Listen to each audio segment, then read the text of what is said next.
And now, from the CFTK-TV studios, this is Open Connection with your host, Robert Pictou. Welcome to Open Connection. I'm your host, Robert Pictou. Our show today comes to you from the traditional and unceded territory of the Tsimshian people. At 14, she found herself living on the streets, hitchhiking across Canada and the United States, and living in a single-room occupancy residencies in Vancouver's downtown east side. On today's Open Connection, we return to the conversation with author of Unbroken, Angela Sterritt. When I was living on the street, the people that stood out to me the most weren't the people who gave me money. It was the people who sat down beside me, offered me a hot chocolate, and said, "How are you doing? How are you?" To have our women seen, not just in our deaths or our demise, but in our lives, I think is so critically important. So the third story that I want to talk about is my own. In many ways, as a child, I stared down a barrel of betrayal. I had a lot of hopelessness, a lot of mistrust, a lot of despair, but mostly I grew up feeling confused. So my ancestors, when I was a child, were fighting one of the largest Aboriginal rights and title cases of our time, the Delgamuukw. I was so proud of my uncles. That's my Uncle Neil. So the Neil that I was talking about before, who was 106 or 7 when he passed away, this is his son, Neil Sterritt. And they would come and they would sit on our back porch and they would tell us about the fight to get our land back, to get our culture back, to get our ways back, to get our people back, to get our children back, to get our love back. And I was so proud. My dad would say, "These are our warriors. These uncles know these legal texts inside and out. They're fighting the white man's court, the white man's words, and the white man's ways in the white man's courts, and we're gonna win." And we did, to a degree.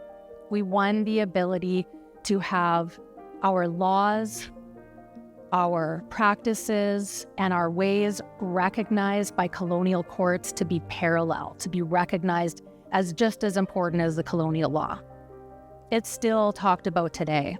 So there I was as a young child, seeing these beautiful, powerful, brilliant leaders telling the world about our culture, about our laws, about our ways. And I was so excited to turn on the TV, to flip to the radio stations, the crackly radio stations, and hear, to crack open a newspaper and see my people portrayed in all the glory that they were. Only when I turned on the TV, when I opened the newspaper, I saw something completely different than what I saw as the truth. I saw, oh, those whiny natives, they want their land back now? Now what do they want? They're greedy, they're lazy, they're violent, they're disrupting our systems, our economies. They're making us uncomfortable. And so I decided then to get curious. Why the discrepancy between what is and how we are seen? I was very curious as a young person. I was always asking, why? Kids are like that, right? They're very curious. They're always asking those annoying questions over and over again. In many ways, they'd make really great journalists, who are just as annoying, by the way. Only my curiosity was being downplayed. People that I spoke to about the truth said, just get over it. That's in the past. Only it wasn't in the past for me. The systems that I was trying to draw attention to, that I was trying to understand, well, I was becoming melded to those systems, those broken systems. I was being so bullied in school, I had to change schools every few months. So starting from grade 3 all the way up until the beginning of grade 8 when I dropped out, I would just get bullied, and it'd be rinse and repeat everywhere I went. I'd go to one school and I'd be running from girls, getting beaten up by boys, moldy sandwiches in my lockers, non-stop, like intense feelings of fear. And then it would just happen all over again. And I changed schools, I think, 8 times to try to escape the bullying, but I couldn't escape. I was being abused in the home, physically, mentally, and emotionally. It was a really, really difficult time. Open Connection will be right back after these messages. And now, from the CFTK-TV studios, this is Open Connection with your host, Robert Pictou. Thank you for staying with us. The pen symbolizes writing and peace, while the sword symbolizes battle and violence. A sword gives the person holding it immense power, but the pen can give the person holding it even more power. Words have the power to inspire, persuade, and move people into action. They can shape opinions, build reputations, and spark revolutions. Let us return the conversation with Angela. I learned about the power of the pen. This became my counselor, helping me to flesh out the transgressions of those who abused me.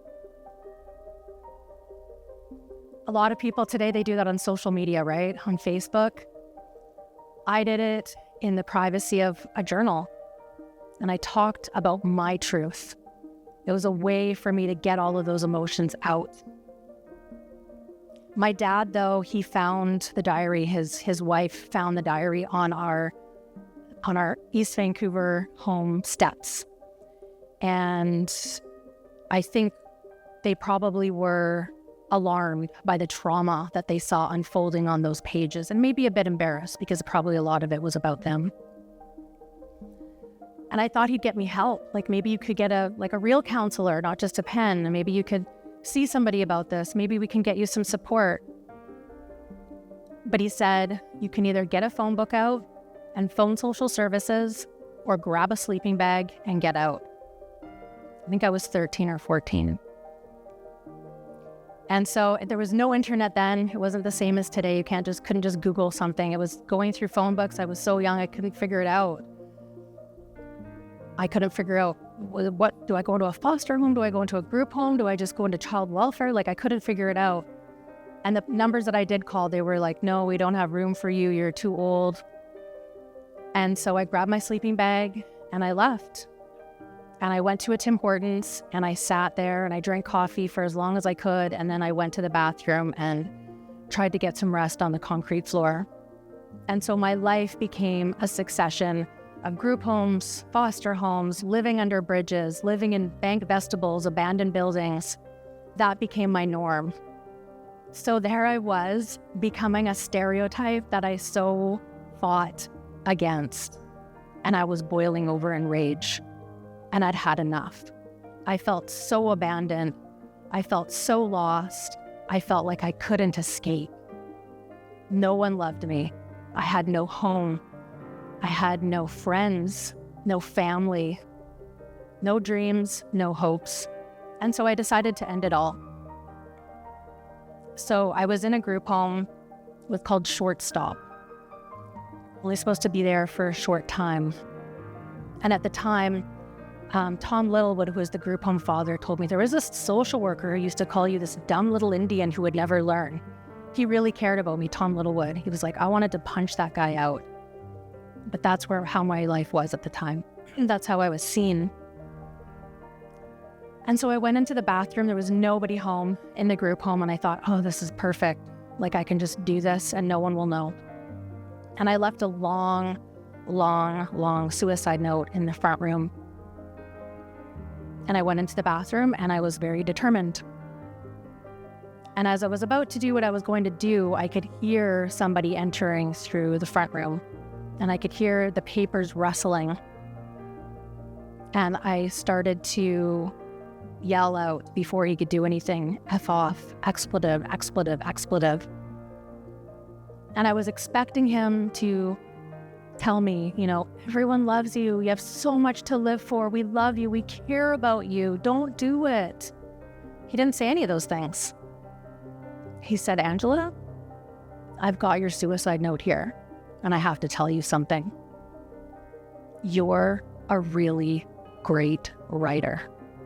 And it stopped me in my tracks. I was like, what? But that's not what I expected. He did 3 things in that moment. He recognized my gift, right? He recognized my gift. But he also believed me. He said, I know you're going through pain. I know it's hard. I see you and I believe you. And he also gave me a space to dream, a space to imagine a better life.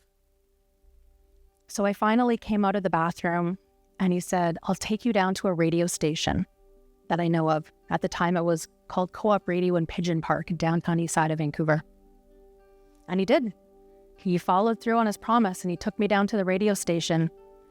And there was a woman there, it was his friend, and she was running a poetry show. And she said, you could do this. I have to leave my job so you could become the host. I think by then I was about 14 and a half years old. And I remember her really well. She had blonde hair, like really, really blonde hair, naturally blonde hair, and a tie-dye shirt. She was a bit of a hippie. And I remember thinking, she's so old. I think she was like 21. Open Connection will be right back after these messages. And now, from the CFTK-TV studios, this is Open Connection with your host, Robert Pictou. Welcome back to Open Connection. The story of 2 wolves inside us is a metaphor for the internal struggle between our emotions, behaviors, and habits. It's a reminder that choices we make have an impact on our lives, families, and communities. Let us return to the conversation as Angela shares her vision of the future.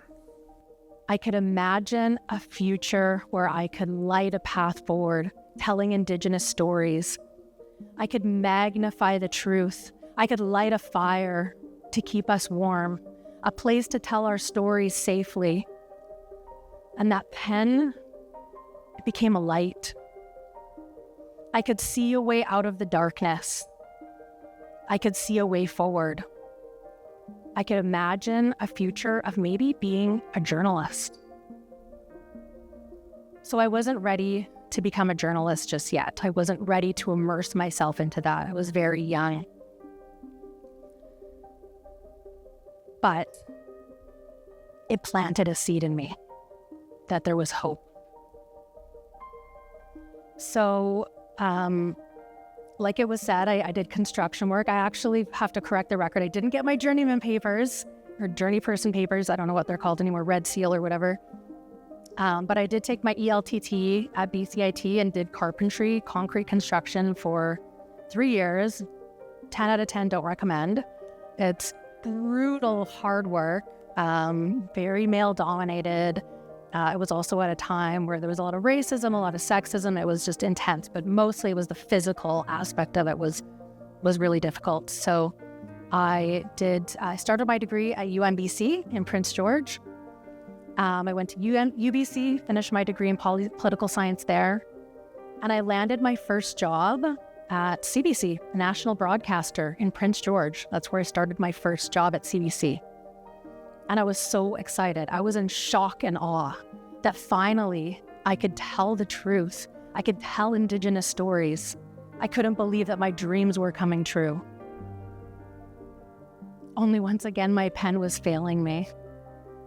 When I went to pitch meetings, my story pitches were met with ridicule, with mockery, with laughs, with hostility. I was told no one wants to hear those stories. They're too depressing. They're too complex. No one cares. But mostly I was told, we just don't believe you. We don't believe it was that bad. We don't believe that residential school was that bad. We don't believe the 60 scoop happened. We don't believe colonial violence happened. Racism is a really difficult thing to prove. And so I thought about giving up once again. But then I could hear the voice of Tom Littlewood saying, you have a gift. And I could hear my ancestors saying, don't be so stupid. Don't give up.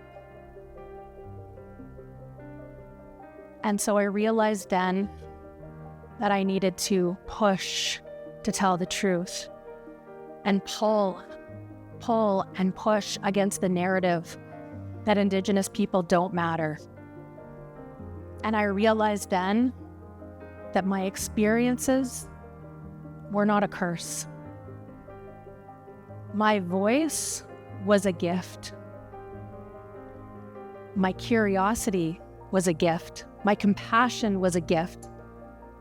My courage was a gift. And so my pen then had to become an agent of change. I had to fight against the normalization of dismissing Indigenous stories or not believing us. People always ask, well, what changed? How did the tides turn? Because now when you open up any media outlet, there's tons of Indigenous stories populated, right? There's tons of Indigenous stories, and good ones by good journalists. And I always say it was the curiosity to hear a different view, the compassion to listen, and the courage to speak out. In many ways, in my newsroom, I was the only one speaking out. I'm sure the Indigenous women in this group know what I'm talking about. You're surrounded by people who, like my other half, are white and have power and privilege and dominance in that sphere. But then why are we the only ones speaking out when we witness racism, sexism? If somebody would have spoken out during my career, I might still be there. Open Connection will be right back after these messages. And now, from the CFTK-TV studios, this is Open Connection with your host, Robert Pictou. In media, there are 3 different types of metrics: engagement, reach, and navigation. By understanding these metrics, you can better understand what works for your audience and the opportunities to improve engagement. In this final segment of Open Connection, Angela shares her news stories metrics. So we started having metrics on our stories so we could see who was reading what story and for how long.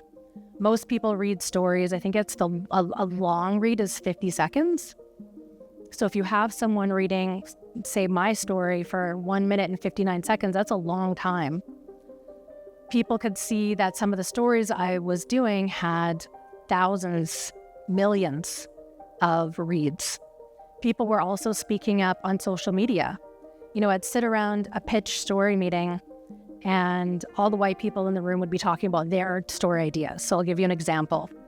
So they would say things like, I think the most important story right now for this local media in Vancouver is my 2 children can't get swimming lessons at the same time.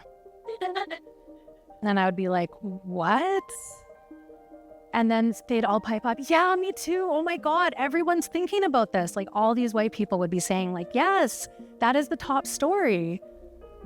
And I'd be like, well, for me, it's like clean drinking water in Indigenous communities. And they'd be like, oh, great idea. But like, no one wants to hear that. So I'd go to social media and I'd ask who thinks access to safe drinking water in Indigenous communities is important. And 40,000 people would say, I think this is incredibly important. And people would see that in the newsroom and go back and say, maybe we need to revisit this. And so that's what's changed, is the ability of people to speak out, using their voices, using their clicks, using their power. One of the things that happened that really drastically changed in my career was something that happened in 2020. Do people remember that year? Anything significant happen in that year?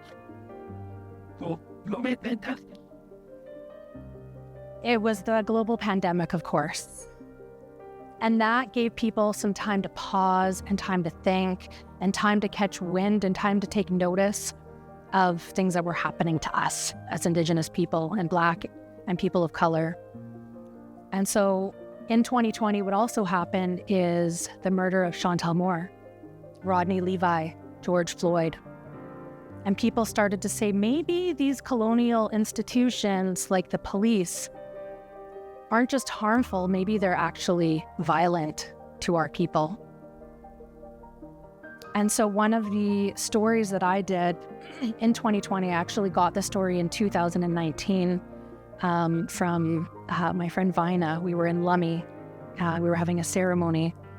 And she told me about this story about this grandfather and his granddaughter, her 12-year-old granddaughter, who were trying to open up a bank account.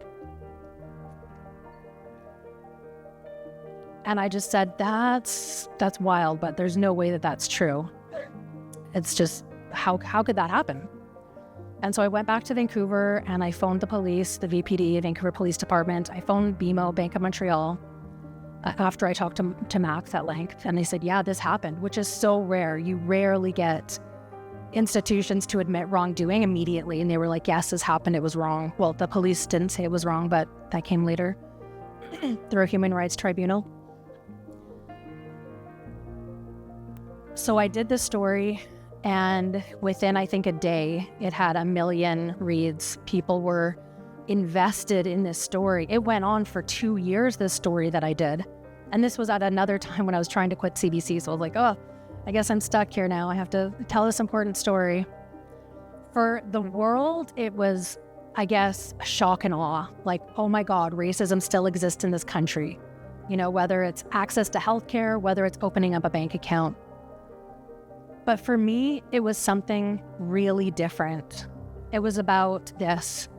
It was about our culture. It was about our laws, our worldviews, our parliament, our legislature, our court system. One of the reporters, when I went the first time, I was alone because other reporters weren't on it. When I went the second time, there was international reporters there from all over the world. And one of the reporters from Global, who's amazing, I think she's incredible, she was standing outside the big house saying, behind me, what you see is a great piece of art. And I thought, yes, it is, but that is really missing the point here. Like, this is their legal system. Like, this is an incredibly important institution for the health sick people, just like Gixen people and Tsimshian people, right? We have our feast-hall system. But rather than demand answers, I started to ask questions. What would happen if we viewed Indigenous people, if we viewed not Indigenous people as collapsing under colonial violence, but if we viewed those systems as broken? What if we viewed Indigenous people not as broken, but those with lessons, those with systems, those with worldviews, those with creativity and innovation to make us better, kinder, smarter, stronger, more creative people?